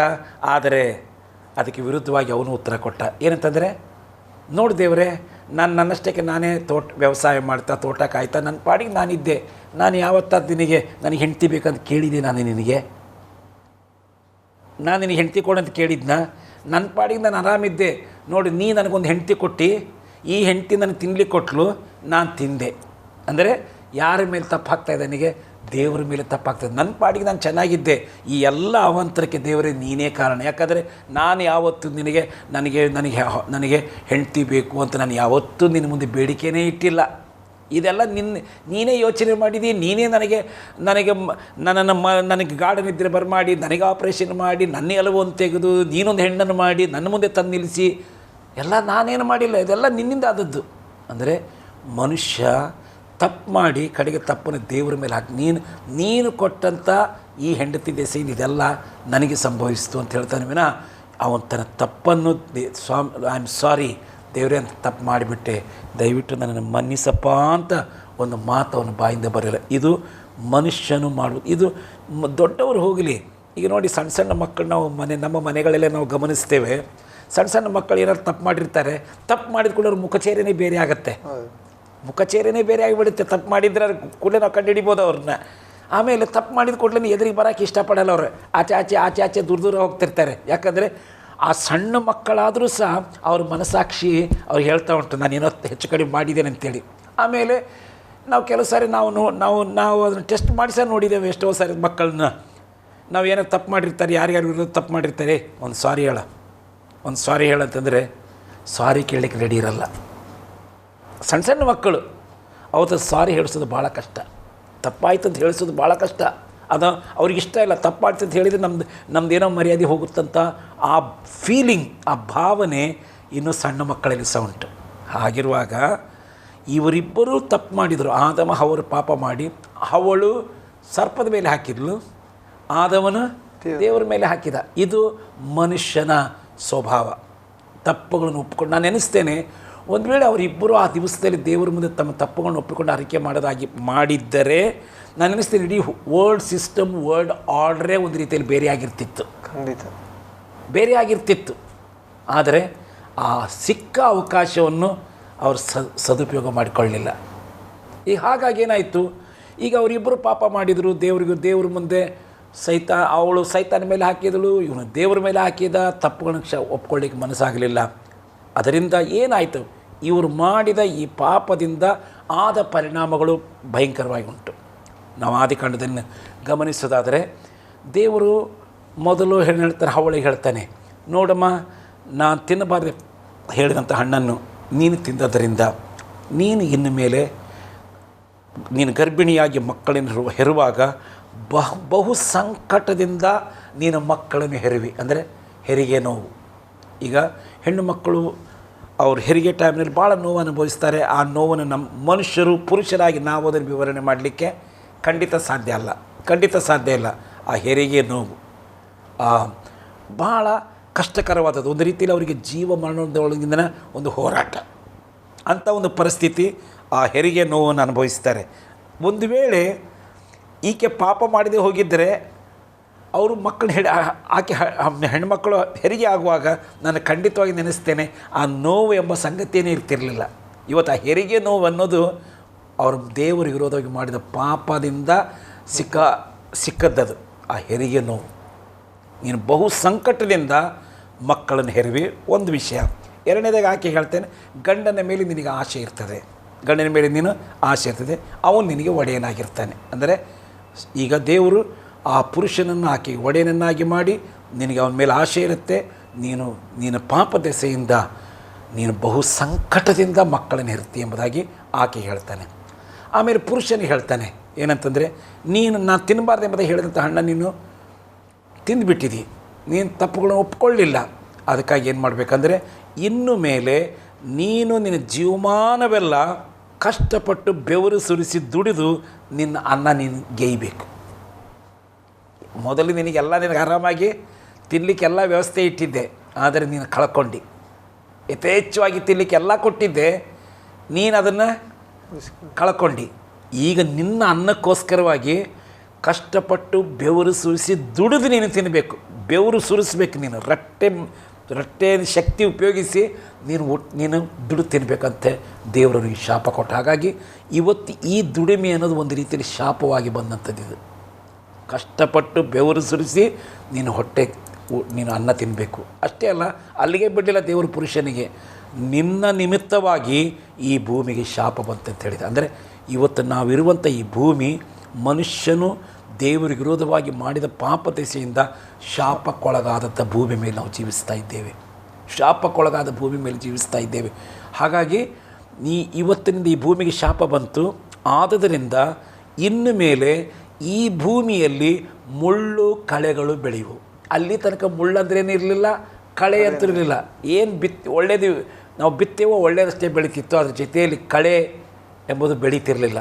ಮನುಷ್ಯನು ಮಾಡಿದ ಪಾಪ ದೆಸೆಯಿಂದ ಈಗ ಏನೇ ಒಬ್ಬ ವ್ಯವಸಾಯಗಾರನು ತನ್ನ ಭೂಮಿ ಮೇಲೆ ಭತ್ತ ಆಗಲಿ ಯಾವುದೇ ಬೀಜ ಬಿತ್ತಿದರೂ ಆ ಅಸಲಿ ಬೀಜ ಮೊಳತು ಬೆಳೆಯೋಕ್ಕಿಂತ ಮುಂಚಿತವಾಗಿಯೇ ಕಳೆ ಬೆಳೀತದೆ. ಈ ಕಳೆ ಮನುಷ್ಯನು ಮಾಡಿದ ಪಾಪಕ್ಕೆ ಸಿಕ್ಕ ಫಲ. ಇದು ಕಳೆಯು ಬೆಳೀತಾ ಉಂಟು ಜೊತೆಯಾಗಿ. ಹಾಗಾಗಿ ಅವನು ಬಿತ್ತುತ್ತಾನೆ, ಪುನಃ ಕಳೆ ತೆಗಿತಾ ಕೂತ್ಕೊಳ್ಬೇಕು. ಇದು ಮನುಷ್ಯನು ಮಾಡಿದ ಪಾಪ ದೆಸೆಯಿಂದ ಉಂಟಾದಂಥ ಒಂದು ದುರ್ಘಟನೆ. ಇದು ಕಷ್ಟಪಟ್ಟು ಬೆವರು ನೋಡಿ. ಈಗ ನಾವು ಬಟ್ಟೆ ಹಾಕ್ತಾಯಿದ್ದೇವೆ, ಈ ಎಲ್ಲ ಬಟ್ಟೆ ಇವತ್ತೇನಾಗಿಬಿಟ್ಟಿದೆ, ಇವತ್ತೊಂದು ಫ್ಯಾಷನ್ ವರ್ಲ್ಡ್. ಇವತ್ತು ಲೋಕದಲ್ಲಿ ಇದೊಂದು ದೊಡ್ಡ ಬಿಸ್ನೆಸ್. ಮನುಷ್ಯ ಹಾಕುವಂಥ ಬಟ್ಟೆ ಎಂಬುದು ಇದೊಂದು ದೊಡ್ಡ ಇಂಡಸ್ಟ್ರಿ. ಕೋಟ್ಯಾಂತರ ರೂಪಾಯಿಗಳ ವ್ಯವಹಾರದ ಒಂದು ದೊಡ್ಡ ಬಿಸ್ನೆಸ್ ಆಗಿದೆ. ಆದರೆ ಈಗ ನಾವು ಸ್ತ್ರೀ ಆಗಲಿ ಪುರುಷರಾಗಲಿ ನಾವು ಬಟ್ಟೆ ಹಾಕ್ತಾ ಇದ್ದೇವೆ. ಈ ಬಟ್ಟೆ ನಾವು ಹಾಕಿರೋದು ನಮ್ಗೆ ಏನು ಸೂಚಿಸ್ತಂದರೆ ನಾವು ದೇವರಿಗೆ ವಿರೋಧವಾಗಿ ಪಾಪ ಮಾಡಿದ್ರ ದೆಸೆಯಿಂದ ನಾವು ಇದು ಹಾಕಬೇಕಾಗಿ ಬಂತು. ಇಲ್ಲದಿದ್ದರೆ ಪಾಪ ಮಾಡೋದಕ್ಕಿಂತ ಮುಂಚಿತವಾಗಿ ಮನುಷ್ಯನಿಗೆ ದೇವರ ಬೆಳಕೇ ಅವರಿಗೆ ವಸ್ತ್ರವಾಗಿತ್ತು, ದೇವರ ಮಹಿಮೆಯೇ ಅವರಿಗೆ ವಸ್ತ್ರವಾಗಿತ್ತು. ಬಟ್ಟೆ ನೆಸೆಸಿಟಿ ಇರಲಿಲ್ಲ. ಈ ಬಟ್ಟೆ ನಾವು ಮಾಡಿದ ಪಾಪದ ಫಲ ಎಂಬುದಾಗಿ ಈ ಬಟ್ಟೆ ನಮಗೆ ತಿಳಿದಿದೆ. ಇವತ್ತು ಜನರು ಫ್ಯಾಷನ್ ಮಾಡ್ತಾರೆ ಬಟ್ಟೆಗಳನ್ನ ಹಾಕ್ಕೊಂಡು. ಮೈ ಇವತ್ತು ಮೈ ಮೇಲಿನ ವಸ್ತ್ರಕ್ಕಿಂತಲೂ ಮೈ ಕಾಣೋದೇ ಜಾಸ್ತಿ. ಅಂಥ ಒಂದು ಪ್ರಪಂಚದಲ್ಲಿ ನಾವು ಜೀವಿಸ್ತಾ ಇದ್ದೇವೆ. ಆದರೆ ನಾವು ಈ ಬಟ್ಟೆಗಳು ನಾವು ದೇವರಿಗೆ ವಿರೋಧವಾಗಿ ಪಾಪ ಮಾಡಿದವರು ಎಂಬುದಕ್ಕೆ ನಾವು ತೊಟ್ಟಿರುವ ಬಟ್ಟೆಗಳೇ ನಮಗೆ ಸಾಕ್ಷಿ. ನಾನು ಪಾಪಿ, ನಾನು ತೊಟ್ಟ ಬಟ್ಟೆ ಏನು ಹೇಳ್ತದೆ, ನೀನು ದೇವರಿಗೆ ವಿರೋಧವಾಗಿ ಪಾಪ ಮಾಡಿದವನು ಎಂಬುದಾಗಿ ನಾವು ತೊಟ್ಟಿರುವಂಥ ಬಟ್ಟೆಗಳೇ ನಮಗೆ ಸಾಕ್ಷಿ ಕೊಡ್ತಾ ಉಂಟು. ಹಾಗಾಗಿ ಈ ಬಟ್ಟೆಗಳು ನಮ್ಮ ಪಾಪದ ಫಲವಾಗಿ ಸಿಕ್ಕದ್ದು. ಮುಳ್ಳು ಕಳೆಗಳು ಪಾಪದ ಫಲವಾಗಿ ಸಿಕ್ಕುವಂಥದ್ದು. ಇದು ಕಷ್ಟಪಟ್ಟು ಬೆವರು ಸುಡಿಸಿ ದುಡಿದು ಅನ್ನ ತಿನ್ನಬೇಕಾದದ್ದು ಪಾಪದ ಫಲ. ಸ್ತ್ರೀಯು ಬಹು ಸಂಕಟದ ಮಕ್ಕಳನ್ನು ಹೆರುವಂಥದ್ದು ಪಾಪದ ಫಲ. ಇದು ಮನುಷ್ಯನಿಗೆ ಪಾಪದಿಂದ ಸಿಕ್ಕಂಥ ಗಿಫ್ಟ್ಗಳಿವೆಲ್ಲ. ಮನುಷ್ಯನು ಈ ತಾನಾಗಿಯೇ ತನ್ನ ಮೇಲೆ ಹೊತ್ತು ಹಾಕ್ಕೊಂಡಂಥ ಸಮಸ್ಯೆಗಳಿವು. ಹಾಗಾಗಿ ನಾವು ರಕ್ಷಣೆ ಎಂಬ ಶಬ್ದಕ್ಕೆ ಯೋಚನೆ ಮಾಡುವಾಗ ನಾನು ಅದಕ್ಕೆ ಹೇಳಿದೆ, ಮೊದಲು ಈ ಮೂಲಕ್ಕೆ ಹೋಗುವ ಅಂಥೇಳಿ. ಲೋಕದಲ್ಲಿ ದೇವರು ಮನುಷ್ಯನುಂಟು ಮಾಡಿದ್ದು, ಪಾಪ ಲೋಕದಲ್ಲಿ ಹೇಗೆ ಪ್ರವೇಶಿಸಿತು. ಇವತ್ತು ನಾವೆಲ್ಲರೂ ಸಹ ಹೀಗೆ ಪ್ರವೇಶ ಮಾಡಿದ್ರಿಂದ ನಾವೆಲ್ಲರೂ ಆದಮ ಹವ್ವರ ಅನುವಂಶಜರಾಗಿ ನಾವು ಲೋಕದಲ್ಲಿ ಇವತ್ತು ಇಡೀ ಪ್ರಪಂಚದ ಮನುಷ್ಯರು ಹುಟ್ಟಿದ್ದಾರೆ. ಇವೆಲ್ಲ ಮೂಲ ಯಾರು ನಮಗೆ? ಆದಮ ಹವ್ವರೇ ಇಡೀ ಪ್ರಪಂಚದ ಎಲ್ಲ ಮನುಷ್ಯರ ಮೂಲ ಮಾತಾಪಿತರು. ಅವನ ಅನುವಂಶಜರೇ ಇಡೀ ಪ್ರಪಂಚದಲ್ಲಿರುವಂಥ ಎಲ್ಲ ಜನರು. ಅವರು ದೇವರ ಮುಂದೆ ಪಾಪ ಮಾಡಿದ್ದರಿಂದ ಅವನ ಅನುವಂಶಜರಾದಂಥ ನಾವೆಲ್ಲರೂ ಸಹ ಈಗ ಪಾಪಿಗಳೆಂಬ ಹಣೆಪಟ್ಟಿ ನಮ್ಮ ಮೇಲೆ ನಾವು ಅಂಟಿಸ್ಕೊಳ್ಬೇಕಾದಂಥ ಪರಿಸ್ಥಿತಿ ಇದೆ. ಇದೇ ಸಮಯದಲ್ಲಿ ನಾವು ಇವತ್ತು ಅನೇಕರೇ ಮಾಡ್ತಾರೆ. ನೀವು ಆಗಲೇ ಒಂದು ಮೊದಲ ಆರಂಭದ ಪ್ರಶ್ನೆ ಕೇಳಿದಿರಿ, ಈ ಕೆಲವರು ಏನೇ ಪಾಪ ಮಾಡಿದ್ರು ಅವ್ರಿಗೆ ಪಾಪ ಅಂತ ತೋಚಲ್ಲ. ಹೌದು, ಅದು ಪಾಪ ಅಂತ ತೋಚಲ್ಲ. ಅವರಿಗೆ ಇನ್ನೊಬ್ಬರಿಗೆ ಅದು ಪಾಪ ಅಂತ, ಇನ್ನೊಬ್ಬರಿಗೆ ಅವನಿಗೆ ಅದು ಪಾಪ ಅಂತ ಅವನಿಗೆ ಪರಿಗಣನೆಗೆ ತಗೊಳ್ಳಲ್ಲ. ಆದರೆ ಬೈಬಲ್ ನಮಗೆ ಕಲಿಸುವಂಥ ಸತ್ಯ ಏನಂತಂದರೆ, ದೇವರ ನೀತಿಗೆ ವಿರುದ್ಧವಾಗಿ ಮನುಷ್ಯನು ಮಾಡುವ ಪ್ರತಿಯೊಂದು ಕಾರ್ಯಗಳು ಪಾಪ ಅಂತ ಓದ್ತೇವೆ. ದೇವರ ನೀತಿಗೆ ವಿರುದ್ಧವಾಗಿ ಏನು ಮನುಷ್ಯ ಮಾಡ್ತಾ ಇದ್ದಾನೋ ಅದಕ್ಕೇನೆ ಪಾಪ ಅಂತ ಹೆಸರು. ಎರಡೇ ಅಕ್ಷರದ ಶಬ್ದ. ದೇವರ ನೀತಿಗೆ ವಿರುದ್ಧವಾಗಿ ಮನುಷ್ಯನು ಮಾಡುವ ಪ್ರತಿಯೊಂದು ಕಾರ್ಯಗಳಿಗೂ ಸಹ ಪಾಪ ಅಂತ ಬೈಬಲ್ ಹೇಳ್ತದೆ. ಈಗ ದೇವರ ನೀತಿವಂತನು, ದೇವರು ಪರಿಶುದ್ಧನ, ಅವತ್ತು ಯಾವತ್ತೂ ಪಾಪ ಮಾಡಲ್ಲ, ಯಾರನ್ನು ಪಾಪ ಮಾಡಲಿಕ್ಕೆ ಆತನು ಪ್ರೇರೇಪಿಸುವುದೇ ಇಲ್ಲ. ನಾವು ಯಾಕೋಬನ ಪತ್ರಿಕೆಯಲ್ಲಿ ನೋಡಿ, ಯಾಕೋಬನ ಪತ್ರಿಕೆಯಲ್ಲಿ ಒಂದು ಮಾತು ಎಷ್ಟು ಚಂದವಾಗಿ ಭಕ್ತನಾದಂಥ ಯಾಕೋಬನು ವಿವರಿಸ್ತಾನೆ. ಯಾಕೋಬನ ಪತ್ರಿಕೆ 1ನೇ ಅಧ್ಯಾಯ ಅದರ 13ನೇ ವಚನ, ಯಾವನಾದರೂ ಪಾಪ ಮಾಡುವುದಕ್ಕೆ ಪ್ರೇರೇಪಿಸಲ್ಪಡುವಾಗ ಈ ಪ್ರೇರಣೆಯು ನನಗೆ ದೇವರಿಂದ ಉಂಟಾಯಿತೆಂದು ಹೇಳಬಾರದು. ದೇವರು ಕೆಟ್ಟದ್ದಕ್ಕೇನು ಸಂಬಂಧಪಟ್ಟವನಲ್ಲ, ಆತನು ಯಾರನ್ನು ಪಾಪಕ್ಕೆ ಪ್ರೇರೇಪಿಸುವುದಿಲ್ಲ. ಎಷ್ಟು ಸ್ಪಷ್ಟವಾಗಿದೆಯಲ್ಲ ಈ ವಚನ. ದೇವರು ಹೇಳ್ತಾನೆ, ಯಾವನಾದರೂ ಪಾಪ ಮಾಡುವುದಕ್ಕೆ ಪ್ರೇರೇಪಿಸಲ್ಪಡುವಾಗ ಈ ಪ್ರೇರಣೆಯು ನನಗೆ ದೇವರಿಂದ ಉಂಟಾಯಿತೆಂದು ಹೇಳಬಾರ್ದು. ಈಗ ಒಬ್ಬ ಕುಡಿತಿರ್ತಾನೆ, ನನಗೆ ಕುಡಿಬೇಕಂತ ದೇವರು ಪ್ರೇರಣೆ ಕೊಟ್ಟೆ ಅಂತ ಹೇಳುವಂಥದ್ದು ಮೂರ್ಖತನ ಅಲ್ವಾ? ಕೊಲೆ ಮಾಡ್ತಾನೆ, ನನಗೆ ಕೊಲೆ ಮಾಡಲಿಕ್ಕೆ ದೇವರು ಪ್ರೇರಣೆ ಕೊಟ್ಟನಂತ ಹೇಳಿದರೆ ಅದಕ್ಕಿಂತ ದೊಡ್ಡ ಮೂರ್ಖತನ ಮತ್ತೊಂದು ಯಾವುದಿದೆ? ದೇವರು ಸ್ಪಷ್ಟವಾಗಿ ಒಬ್ಬನು ವ್ಯಭಿಚಾರ ಮಾಡ್ತಾನೆ, ವ್ಯಭಿಚಾರ ಮಾಡಲಿಕ್ಕೆ ಪರಸ್ತ್ರೀಯೊಂದಿಗೆ ನಾನು ವ್ಯವಹಾರ ಮಾಡಲಿಕ್ಕೆ ನನಗೆ ದೇವರು ಪ್ರೇರಣೆ ಕೊಟ್ಟಿದ್ದಾನೆ ಅಂತ ಹೇಳಿದರೆ ಅದು ಯಾರು ಒಪ್ಪುವಂಥ ಕೆಲಸ? ಕೆಟ್ಟ ಕೆಲಸಗಳನ್ನು ಮಾಡಲಿಕ್ಕೆ ಯಾವತ್ತು ದೇವರು ಯಾರನ್ನು ಪ್ರೇರೇಪಿಸಿದರೆ, ದೇವರು ನರಹತ್ಯೆ ಮಾಡಬಾರ್ದು ಅಂತ ಹೇಳಿದ್ದಾನೆ, ಅಂದರೆ ಯಾರನ್ನು ಕೊಲ್ಲಬಾರ್ದು. ಇದು ದೇವರ ನೀತಿಗೆ ವಿರುದ್ಧವಾದದ್ದು. ಈಗ ಮನುಷ್ಯ ಕೊಲ್ತಾನೆ, ನನಗೆ ದೇವರು ಪ್ರೇರೇಪಣೆ ಕೊಟ್ಟನಂತ ಹೇಳಿದರೆ ಅರ್ಥ ಉಂಟಾ? ಬೈಬಲ್ ಓದ್ತೇವೆ, ಕುಡಿಕರು ದೇವರಾಜ್ಯಕ್ಕೆ ಸೇರುವುದಿಲ್ಲ, ಕುಡಿಯಬಾರ್ದು ಅಂತ ವಾಕ್ಯತೆ. ಈಗ ನಾನು ಕುಡಿಲಿಕ್ಕೆ ದೇವರು ಪ್ರೇರಣೆ ಕೊಟ್ಟ ಅಂತೇಳಿ ಕುಡಿತಾ ಕೂತ್ಕೊಂಡ್ರೆ ದೇವ್ರ ಮೇಲೆ ಹಾಕ್ಲಿಕ್ಕಾಗತ್ತಾ? ದೇವರ ತನ್ನ ನೀತಿಗೆ ವಿರುದ್ಧವಾಗಿ ಮಾಡುವುದೆಲ್ಲ ಪಾಪ. ಕುಡಿಬಾರ್ದು, ಕುಡಿಯುವಂಥದ್ದು ದೇವರ ನೀತಿಗೆ ವಿರುದ್ಧವಾಗಿದೆ. ವ್ಯಭಿಚಾರ ಮಾಡಬಾರ್ದು ಬೈಬಲ್ ಓದ್ತೇವೆ. ಇನ್ನೊಬ್ಬನ ಹೆಂಡತಿಯನ್ನಾಗಲಿ, ಇನ್ನೊಬ್ಬನ ಗಂಡಾಳು ಹೆಣ್ಣಾಳು ಯಾವುದೇ ನೀನು ಬಯಸಬಾರ್ದು ವಾಕ್ಯ ಹೇಳುತ್ತೆ. ಅದು ದೇವರ ನೀತಿ. ದೇವರ ನೀತಿ ವಿರುದ್ಧವಾಗಿ ಮನುಷ್ಯ ಮಾಡ್ತಾನೆ. ದೇವರ ನೀತಿ ವಿರುದ್ಧವಾದ ಕೆಲಸಗಳನ್ನು ಮಾಡೋದು, ಇದನ್ನೆಲ್ಲ ದೇವರನಿಗೆ ಮಾಡಲಿಕ್ಕೆ ಪ್ರೇರೇಪಣೆ ಕೊಟ್ಟಿದ್ದಾನೆ ಅಂತೇಳಿ ದೇವರ ತಲೆಗೆ ಕಟ್ಟುವಂಥದ್ದು ಅದು ಖಂಡಿತ ಒಪ್ಪುವಂಥದ್ದಲ್ಲ. ಯಾವುದೇ ರೀತಿಯ ಪಾಪ ಆಗಿರಲಿ, ಅದು ದೇವರು ಯಾರನ್ನೂ ಪಾಪ ಮಾಡೋದಕ್ಕೆ ಆತನು ಪ್ರೇರೇಪಿಸುವುದಿಲ್ಲ. ಅದಕ್ಕಾಗಿ ವಾಕ್ಯ ಸ್ಪಷ್ಟ ಉಂಟು, ಯಾವನಾದರೂ ಪಾಪ ಮಾಡುವುದಕ್ಕೆ ಪ್ರೇರೇಪಿಸಲ್ಪಡುವಾಗ ಈ ಪ್ರೇರಣೆಯು ನನಗೆ ದೇವರಿಂದ ಉಂಟಾಯಿತೆಂದು ಹೇಳಬಾರದು. ದೇವರು ಕೆಟ್ಟದಕ್ಕೇನೂ ಸಂಬಂಧಪಟ್ಟವನಲ್ಲ, ಆತನು ಯಾರನ್ನೂ ಪಾಪಕ್ಕೆ ಪ್ರೇರೇಪಿಸುವುದಿಲ್ಲ. ಒಬ್ಬ ಮನುಷ್ಯ ಏನೇ ಕೆಟ್ಟ ಕೆಲಸಗಳನ್ನು ಅವನು ಮಾಡಿ ಯಾವುದೇ ಕೆಟ್ಟ ಕೆಲಸ ಮಾಡಲಿ, ಆ ಕೆಟ್ಟ ಕೆಲಸ ಮಾಡಲಿಕ್ಕೆ ದೇವರು ಯಾರನ್ನೂ ಯಾವತ್ತೂ ಪ್ರೇರೇಪಿಸುವುದಿಲ್ಲ. ಆ ಕೆಟ್ಟ ಕೆಲಸ ಮಾಡಲಿಕ್ಕೆ ಪ್ರೇರೇಪಿಸುವಂಥವನು ಸೈತಾನನು. ಅವನು ಮನುಷ್ಯರನ್ನು ಕೆಟ್ಟ ಕೆಲಸ ಮಾಡಲಿಕ್ಕೆ ಪ್ರೇರೇಪಿಸ್ತಾನೆ. ಯೋಬನ ಪುಸ್ತಕದಲ್ಲಿ ಅಂತ ಒಂದೆರಡು ವಚನ ಸಹ ನಿಮ್ಮ ನೆನಪಿಗೆ ತರಲಿಕ್ಕೆ ನಾನು ಇಷ್ಟಪಡ್ತೇನೆ. ಯಾಕಂದರೆ ದೇವರು ಎಷ್ಟು ಒಳ್ಳೆಯವನು, ಎಷ್ಟು ಪರಿಶುದ್ಧನೆಂಬುದಾಗಿ ಆ ವಾಕ್ಯ ನಮಗೆ ತಿಳಿಸ್ತದೆ. ಯೋಬನ ಪುಸ್ತಕ 34ನೇ ಅಧ್ಯಾಯ ಅದರ 10ನೇ ವಚನ ಮತ್ತು 12ನೇ ವಚನ. ಯೋಬನ ಪುಸ್ತಕ 34ನೇ ಅಧ್ಯಾಯ 10 ಮತ್ತು 12. ಹೀಗಿರಲು ಬುದ್ಧಿವಂತರೇ, ನನ್ನ ಮಾತನ್ನು ಕೇಳಿರಿ. ದೇವರು ಕೆಟ್ಟದ್ದನ್ನು ಮಾಡಾನೆಂಬ ಯೋಚನೆಯು, ಸರ್ವಶಕ್ತನು ಅನ್ಯಾಯವನ್ನು ನಡೆಸಾನೆಂಬ ಭಾವನೆಯು ದೂರವಾಗಿರಲಿ. ಒಂದು ನಿಮಿಷ ಇಲ್ಲಿ ನೋಡಿ ಎಷ್ಟು ಸ್ಪಷ್ಟವಾಗುಂಟು. ಹೀಗಿರಲು ಬುದ್ಧಿವಂತರೇ, ನನ್ನ ಮಾತನ್ನು ಕೇಳಿರಿ. ದೇವರು ಕೆಟ್ಟದ್ದನ್ನು ಮಾಡಾನೆಂಬ ಯೋಚನೆಯು, ಸರ್ವಶಕ್ತನು ಅನ್ಯಾಯವನ್ನು ನಡೆಸಾನೆಂಬ ಭಾವನೆಯು ನಿಮ್ಮ ಮನಸ್ಸಿನಿಂದ ಏನಾಗಿರಬೇಕದು? ದೂರನೇ ಇರಲಿ. ದೇವರು ಕೆಟ್ಟದನ್ನು ಮಾಡ್ತಾನೆ, ದೇವರು ಅನ್ಯಾಯ ಮಾಡ್ತಾನೆ, ದೇವರು ಇಂಥದ್ದು ಮಾಡ್ತಾನೆ ಅಂತೇಳಿ ಅಂಥ ಯೋಚನೆ ನಿಮ್ಮ ಮನಸ್ಸಿನಲ್ಲಿ ಬರಬಾರ್ದು. ಅಂಥ ಯೋಚನೆ ಇದ್ದರೆ ದೂರ ಇಟ್ಟುಬಿಡಿ. ಯಾಕಂದರೆ ದೇವರು ಪರಿಶುದ್ಧನು, ದೇವರು ನೀತಿವಂತನು, ದೇವರು ಯಾವತ್ತೂ ಪಾಪ ಮಾಡುವವನಲ್ಲ. ದೇವರು ಯಾರನ್ನೂ ಪಾಪ ಮಾಡೋದಕ್ಕೆ ಆತನ ಪ್ರೇರೇಪಿಸುವಂಥವನು ಅಲ್ಲ. ದೇವರು ಪರಿಶುದ್ಧನು. ದೇವರು ಯಾವತ್ತು ಪಾಪದೊಂದಿಗೆ ಆತನು ರಾಜಿ ಆಗುವವನಲ್ಲ. ಈ ವಾಕ್ಯ ಹಿಂಗೆ ಹಿಡ್ಕೊಳ್ಳಿ. ಕೀರ್ತನೆ ಎಲ್ಲಿ ಒಂದು ವಚನ, 5ನೇ ಕೀರ್ತನೆ ಅಂತ ಒಂದು ವಚನ ನಿಮ್ಮ ನೀವು ಒಂದು ಸಾರಿ ನೋಡ್ಕೊಂಡು ಮತ್ತು ವಾಪಸ್ ಇದಕ್ಕೆ ಬರೋಣ.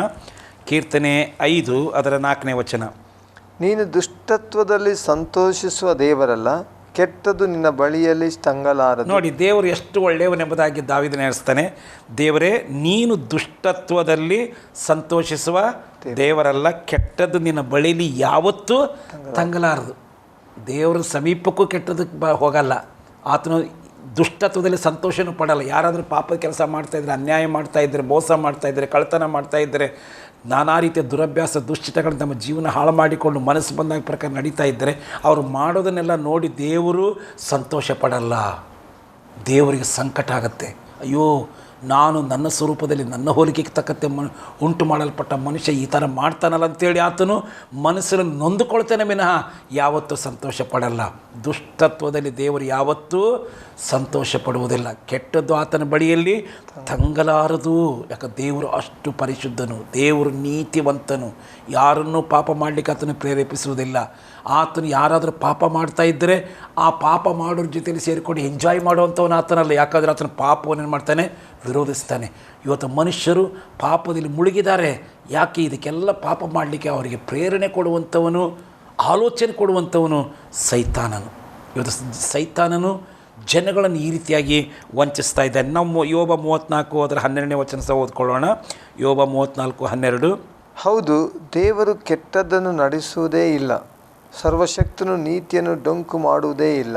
ದೇವರು ಕೆಟ್ಟದ್ದನ್ನು ಯಾವತ್ತೂ ನಡೆಸಲ್ಲ, ಸರ್ವಶಕ್ತನ ನೀತಿಯನ್ನು ಯಾವತ್ತೂ ಏನು ಮಾಡಲ್ಲ? ಡೊಂಕು ಮಾಡಲ್ಲ. ಅಂದರೆ ಅಷ್ಟು ಪರಿಶುದ್ಧನಾತನು. ಹಾಗಾಗಿ ಇವತ್ತು ಒಬ್ಬ ಪರಿಶುದ್ಧನು, ಈಗ ನಾವು ಪಾಪಿಗಳು. ಈಗ ದೇವರಿಗೆ ನಮಗೂ ಪಾಪ ನಡುವೆ ಬಂದು ದೇವರ ಸಂಬಂಧವನ್ನು, ದೇವರೊಂದಿಗಿನ ಮಧುರ ಅನ್ಯೋನ್ಯತೆಯನ್ನು ನಾವೆಲ್ಲ ಕಳ್ಕೊಂಡು ನಿರೀಕ್ಷೆ ಇಲ್ಲದಂಥ ಒಂದು ಜೀವನ ಮನುಷ್ಯರು ಲೋಕದಲ್ಲಿ ನಡೆಸ್ತಾ ಇದ್ದಾರೆ. ಹಾಗಾಗಿ ಮನುಷ್ಯನ ಸ್ಥಿತಿ ಇದಾಗಿರುವುದರಿಂದ ನಾವು ದೇವರ ಸ್ವರೂಪದಲ್ಲಿ ದೇವರ ಹೋಲಿಕೆಗೆ ತಕ್ಕಂತೆ ಸೃಷ್ಟಿ ಮಾಡಲ್ಪಟ್ಟವರು. ನಾವು ಪಾಪಿಗಳಾಗಿದ್ದೇವೆ ನಿಜ, ಆದರೂ ಆತನು ನಮ್ಮ ಸೃಷ್ಟಿಕರ್ತನ ಆಗಿರುವುದರಿಂದ, ದೇವರು ನಮ್ಮ ಸೃಷ್ಟಿಕರ್ತನು ಆಗಿರುವುದರಿಂದ ಈ ಪಾಪಿಗಳಾದ ನಮ್ಮನ್ನು ರಕ್ಷಿಸಲಿಕ್ಕೆ ಆತನು ಇಷ್ಟಪಟ್ಟಿದ್ದಾನೆ. ನಾವು ಕೆಟ್ಟವರು, ನಾವು ಪಾಪಿಗಳು, ನಾವು ದೇವರಿಂದ ದೂರ ಆಗಿದ್ದೇವೆ ನಿಜ, ಆದರೂ ನಮ್ಮನ್ನು ಉಂಟು ಮಾಡಿದಂಥ ಸೃಷ್ಟಿಕರ್ತನು ನಾವು ಈ ಮರಣದ ನಂತರ ನಮ್ಮ ಅನಂತ ಜೀವನ, ನಮ್ಮ ನಿತ್ಯ ಜೀವನವನ್ನು ನಾವು ನರಕದಲ್ಲಿ ಕಳೆಯುವುದು ಆತನು ಇಷ್ಟಪಡಲ್ಲ.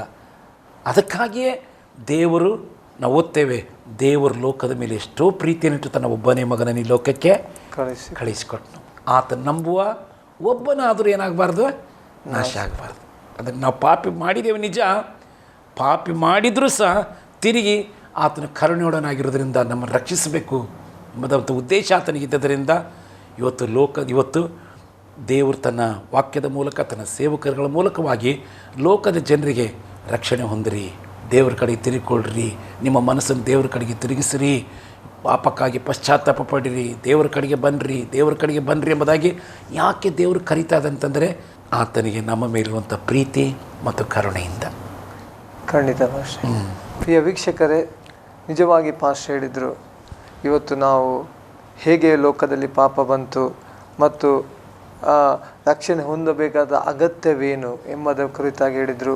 ಮನುಷ್ಯರು ಇವತ್ತು ಮೂರ್ಖತನದಿಂದ ಪಾಪವನ್ನು ಪಾಪ ಅಲ್ಲ ಎಂಬುದಾಗಿ ಹೇಳ್ತಾ ಇದ್ದಾರೆ ಎಂಬುದಾಗಿ ಸಹ ನಮಗೆ ಸ್ಪಷ್ಟವಾಗಿ ಹೇಳಿದರು. ದೇವರು ಯಾವತ್ತೂ ಕೆಟ್ಟದ್ದಕ್ಕೆ ಕಾರಣನಲ್ಲ, ಆತನು ಪರಿಶುದ್ಧನಾದ ದೇವರು, ಆತನು ಯಾರನ್ನು ಕೆಟ್ಟತನಕ್ಕೆ ಪ್ರೇರೇಪಿಸಲು ಎಂಬುದಾಗಿ ಹೇಳಿದರು.